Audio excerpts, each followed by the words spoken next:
Мы прогуливались буквально в 7 вечера, то бишь, даже сильно темно не было, но на улице очень плохое освещение. Было довольно страшно. В общем, полюбоваться вечерними видами девушкам так и не удалось. Это Лиза и Даша, они туристки из Сургута, живут в одной из гостиниц в центре города. Каждый вечер возвращаются по одному и тому же пути и делают это чуть ли не на ощупь. Шли с навигатором, и очень сложно было ориентироваться. Даже название улиц не видно. Я заблудилась по улочкам, но Страшновато по таким темным улицам ходить. страшновато. Чтобы пролить свет на эту проблему, в наш телеканал обратились из Общероссийского народного фронта. В эту организацию, в свою очередь, написала жалобу одна из жительниц города. Которая чуть не стала жертвой ДТП вот на этом перекрестке, потому что в темное время суток там не было никакого освещения, и, соответственно, автомобилист ее не заметил. Вот так выглядит центр в вечернее время. Эти кадры сделаны недалеко от ЖД вокзала. Улицы лишь слегка освещают фары машины и окна домов.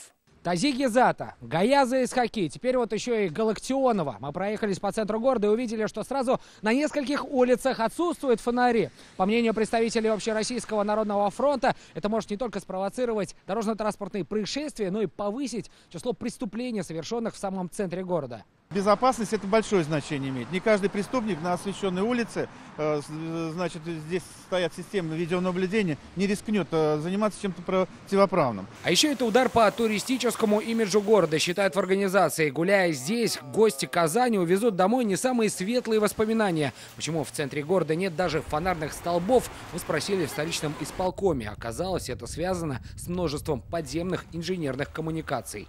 Вместе с тем, исполнительным комитетом Казани вопрос строительства новых сетей освещения в исторической части города рассматривается в рамках исполнения существующих целевых программ по ремонту и реконструкции улично-дорожной сети.